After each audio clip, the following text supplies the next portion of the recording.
today's top boxing news.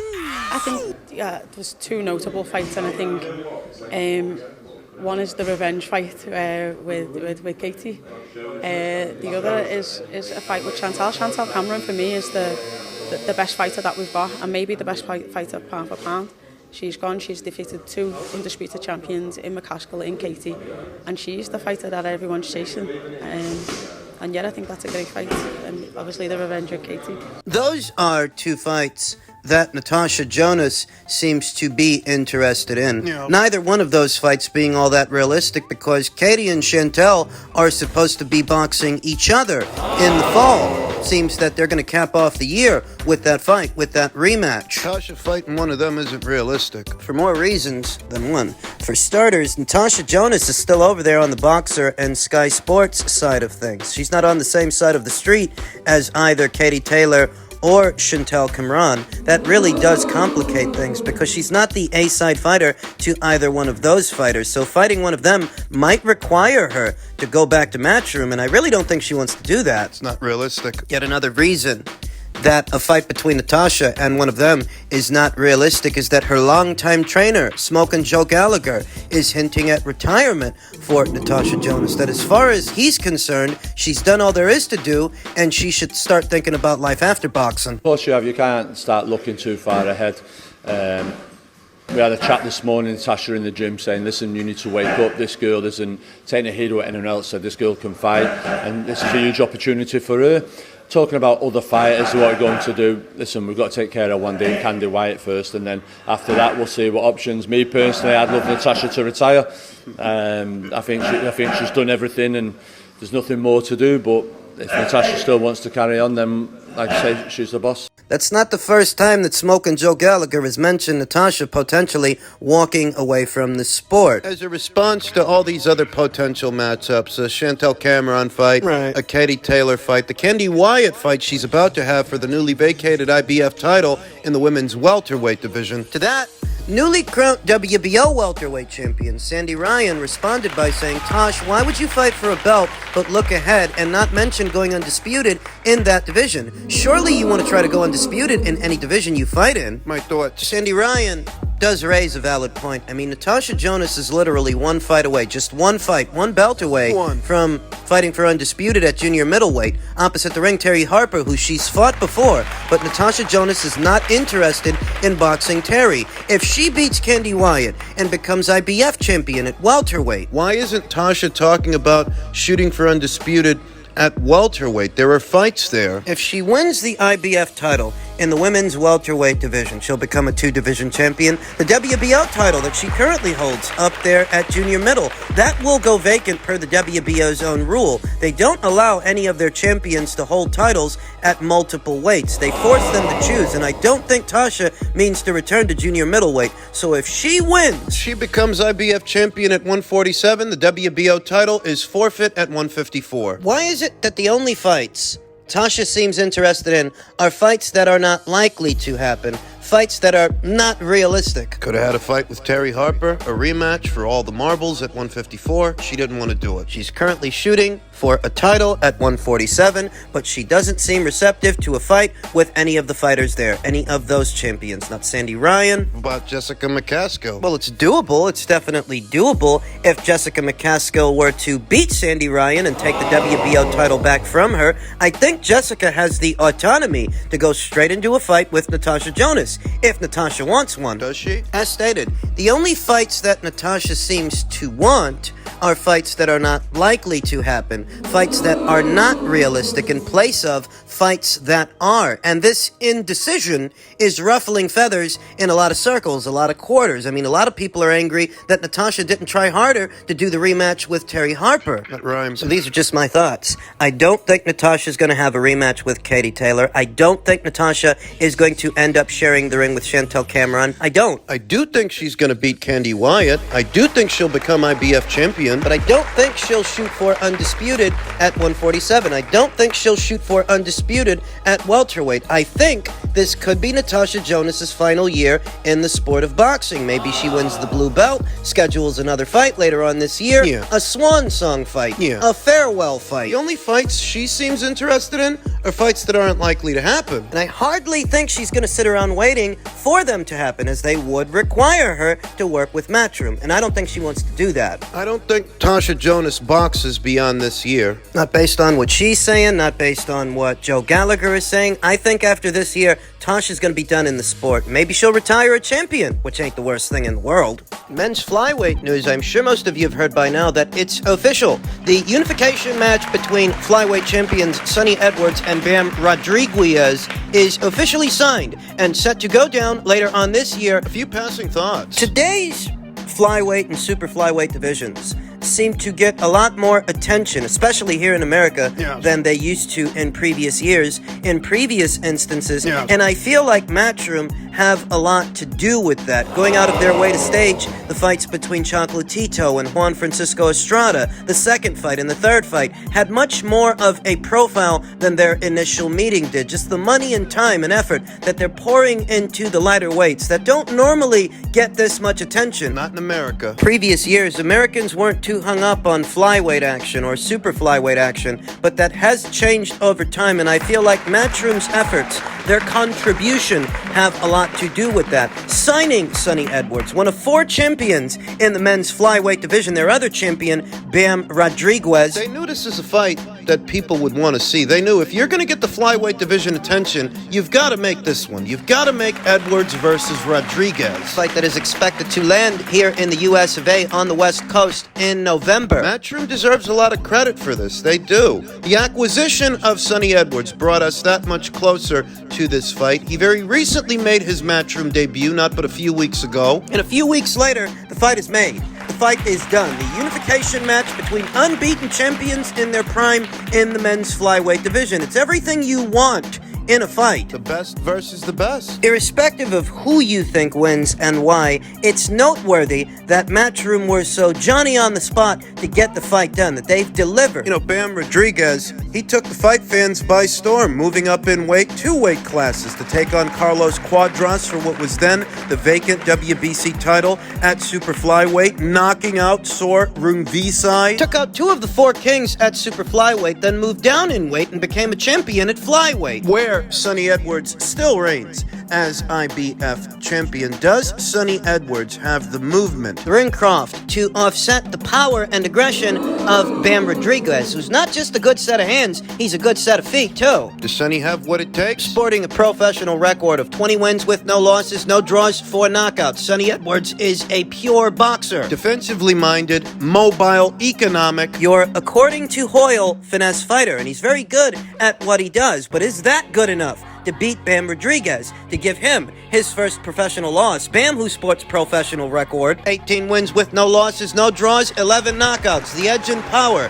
has to go to Bam Rodriguez. So it's not enough to have power, just to have power. You have to be able to deliver it. You have to be able to land, because your power stands for nothing if you can't land. Sonny is an elusive target. He's tricky. Whether he's moving lateral and pot-shotting from the outside, or cutting angles and getting under sweeping hooks, slipping, bobbing, and weaving mid-range to inside, Sonny's movement is actually his best weapon in this fight. He's a hard target. Bam Rodriguez may be the harder puncher of the two. He may have the edge and power, but he's got to find a way to deliver it. And I've seen a number of Bam's fights. He's not a pressure fighter. If you want to get to a pure boxer like Sonny Edwards, their Achilles heel, their kryptonite seems to be pressure fighters. The activity, the volume and work rate, the pace they set for a fight. If you want to get to a fighter like Sonny, you've got to apply pressure. Bam's not really a pressure fighter. Can he make that adjustment? Bam Rodriguez, who had a very busy year last year. He fought 3 times last year, and he's already seen action once this year,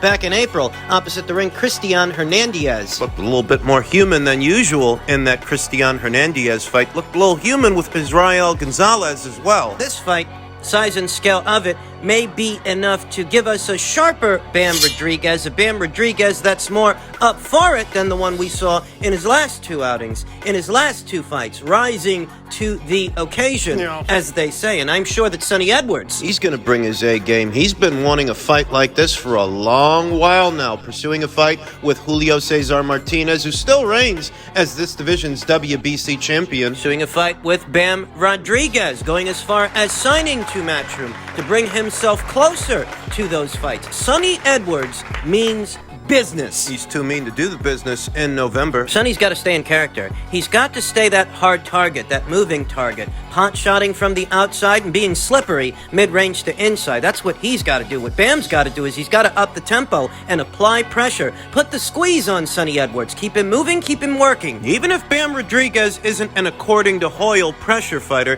he has to try to be opposite the ring Sonny Edwards. That's the ticket. That's the adjustment that he has to make, pouring it on thick, throwing punches in bunches to wear Sonny Edwards down over time. Sonny Edwards, who saw action two times last year, and has already seen action once this year, earlier this month on the 10th. Opposite the ring, then unbeaten Andre Campos. An excellent fight. Sonny Edwards is a younger and fresher fighter than, say, Carlos Quadras was when Bam fought him, or Sorung Visai. He'll be facing a young, unbeaten up-and-comer, a young champion like himself in his prime. Battle of the unbeatens, two unbeaten champions. Looking forward to this one. We'll talk more about the fight as the fight date approaches.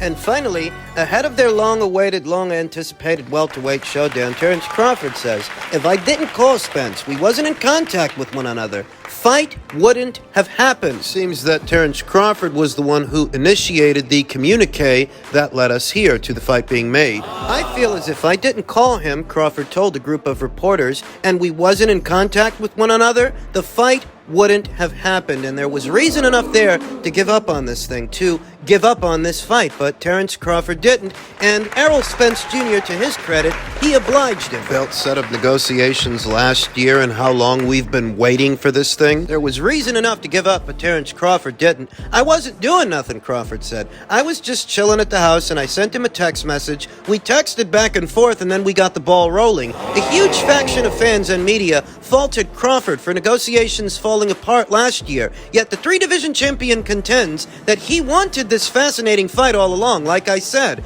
I've been wanting this fight," Crawford said, "and the people that had me for the blame why the fight wasn't happening, and I don't ever want to go into detail and say or point fingers at anybody, so, I called him up again and said, hey, listen, Look. let's get this fight done. Let's make history. You want to become undisputed champion of the welterweight division, and so do I. So let's come together and get this fight done." We were just FaceTiming each other talking about it, and, basically he's telling me the demands that he had, Spence said. And, basically I had to humble myself and make concessions to what he wanted, even though, certain people in the business thought I wasn't going to do it, but, I did it, and I feel like I'm the reason why the fight happened. Takes two teams to make a fight, but it only takes one to fuck it up. If you want a lopsided set of negotiations, odds are you aren't going to get a fight. I mean, look at what happened between Tyson Fury and Alexander Usyk, how Tyson Fury treated that entire situation and how it didn't result in a fight. Lopsided negotiations. That's what happens. The 33-year-old Spence didn't detail the concessions that he made. The 35-year-old Crawford had never spoken to a potential opponent about deal points before he and Spence discussed virtually every part of their contracts. Takes gimme on both sides. That wasn't something that I've ever done before because there was no need for me to do that, Crawford said. The stakes is real high at this point, and I recognize that, and he recognized that, and that's why we came together and made the fight that all the fans wanted to be made, and that's why it's very important that the fans and everybody support this fight July 29th because we're doing it for y'all. Listen, hopefully it does well at the box office. I have every intention of buying this fight. But I really don't know what this is going to bring in at the box office. It's just dope that, you got two fighters that humble themselves and, basically put other stuff to the side and talk about it and, try to make the fight happen, Spence said. Because, I feel like we're doing it for our families. Not only for legacy, but most importantly, we're doing it for our families. Time, chance, and circumstance left Errol Spence Jr. and Terence Crawford with very little in terms of options, alternatives to facing each other. What better fight is out there for them at or around these weights than this one? I learned a lot in these last months of, doing and handling my own career and talking with Al Heyman and talking with my handlers, my lawyers, and just learning the game, Crawford said. It's so much that goes into making a mega fight like this that nobody understands. They think that just two fighters agree and bam, here you have it. But there's a lot of missed details that go into making a mega fight that a lot of people don't know and don't understand. And then they fault the fighters for not taking the fight because things wasn't right in the contract. Things worked out for Terrence. The circumstances for the match here today are more favorable than they were last year. Last year, neither guy stood to make any guaranteed cash from the fight. They were supposed to both get paid from the net. Yep. This time, Well, something definitely changed because they were able to agree to terms.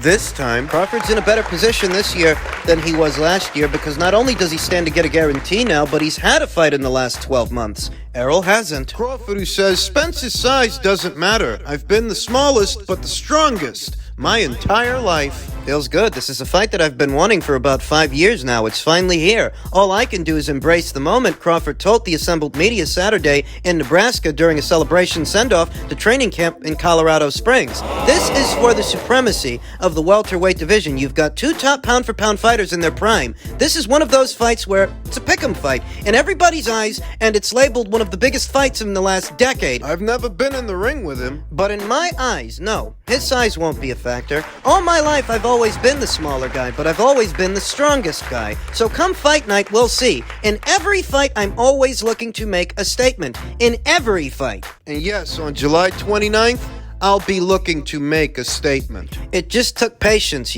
Everything in life happens on God's terms and in His time. So I just had to be patient and wait for my moment and just keep winning. I'm here now, said Crawford. It's one of the biggest fights of my life, if not the biggest fight of my life. We're going to carry it that way into the fight. In my eyes, I always prove people wrong that underestimate me. A lot of people in my recent fights always question whether or not I can do certain things, and I prove them wrong. That's why you watch the fight, right? Some have this a pick'em fight, some have this as a 50-50 fight, but I don't. I've been settled on Terrence Crawford beating Errol Spence Jr. for some years now, even before Errol's car accident. I'm comfortable with my career right now. I feel like I already accomplished a Hall of Fame career, and I'm happy with where I'm at, but I'll be satisfied once this job is done. I would say this is the cherry on top for those critics out there that feel that Terrence Crawford's career so far isn't Hall of Fame worthy. Surely, knocking out Errol Spence Jr. That should do it. Two-time lineal, two-time Ring Magazine, former undisputed, current reigning 3-division champion that could soon become a two-time undisputed champion? That should do it.